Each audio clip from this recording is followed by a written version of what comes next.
I'd like somebody to mention that day that Martin Luther King Jr. tried to give his life serving others.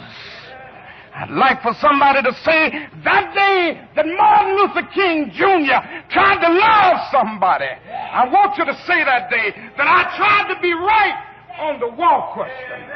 I want you to be able to say that day that I did try to feed the hungry. I want you to be able to say that day that I did try in my life to clothe those who were naked. I want you to say on that day that I did try in my life to visit those who were in prison. I want you to say that I tried to love and serve humanity. Yes, if you want to say that I was a drum major, say that I was a drum major for justice. Say that I was a drum major for peace. I was a drum major for righteousness. And all of the other shallow things will not matter. Starting in the 1960s, social ills began raising its ugly head in Georgetown. Families were splitting up, babies were having babies, homelessness was rising, and drugs were creeping into the community. Despite the longevity of its senior citizens, young people across the city and county were succumbing to HIV, AIDS, alcohol, drugs, and other social ills.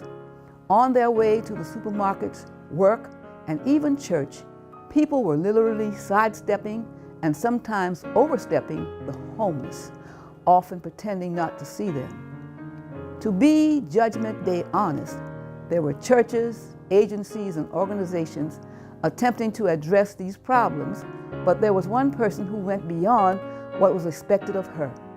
One person who literally followed the tenets of Jesus in Matthew 25:35. One person who, because of her good deeds, will inherit the kingdom. Her name was Matilda Martin, but in deference to her kindness, everyone called her Mama Till. Born to Louis and Lola Douglas Davis in 1892, Matilda Davis Martin exemplified what it means to be Christ-like. She was the embodiment of a Christian as she dedicated her life to helping others. Although born in Georgetown, Matilda lost her mother when she was just 2 years old. She spent much of her early years in Beaufort, North Carolina, the home of her father. Her father was an upright man with strong character and self-discipline, was a sea captain who brought sailing ships from Boston and Savannah into Georgetown's harbors to load their rice cargo. While living in Beaufort, Matilda attended a missionary school and learned to make dresses. She later returned to live in Georgetown and attended Howard High School. Losing her mother was only the first of many hardships that she endured. She got married at 17 and bore a son for her husband, but 1 year later, their son died. Not long after this, her husband, who owned over 50 acres of heirs property on South Island, lost his property along with 2 houses, a store, and a business truck due to a bank foreclosure. This calamity affected him mentally and physically as their marriage faltered. Through it all, she kept the faith. Despite her personal hardships, Matilda had a natural desire to help others, especially the sick and needy. Taking the advice and tutelage of her friend, Dr. F.A. Bell, she became a nurse and midwife and worked with Florence Williams, the founder of one of the first hospitals in Georgetown. Even after the hospital closed in the early 1950s, Matilda continued to deliver hundreds of babies in Georgetown, both black and white.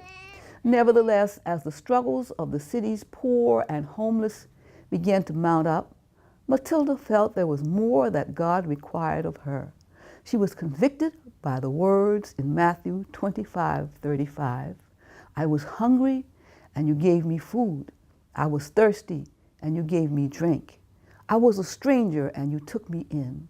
And I was naked, and you clothed me. Sick, and you visited me in prison, and you came to me. She was inspired to help the downtrodden in ways that no one else did at that time. This sweet mother of the community, without fanfare or governmental assistance, took it upon herself to care for Georgetown's sick and needy. She thought it not robbery to open her home to the convalescing elderly, destitute, or anyone who needed affection and moral support. Beginning with just 4 rooms in her large 2-story house at the corner of Prince and Meeting Streets, she added more and more rooms to care for more and more of the poor. Pretty soon her house grew into the Martins' rest home, where anyone who needed shelter or help was welcome.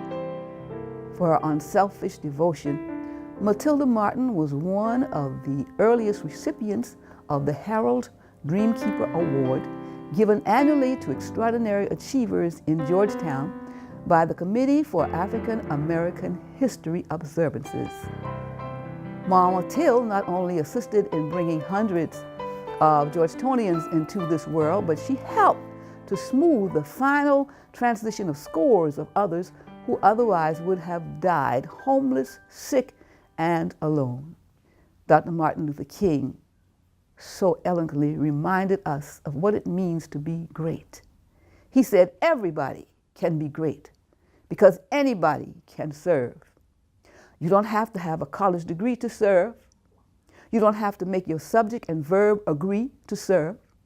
You only need a heart full of grace, a soul generated by love.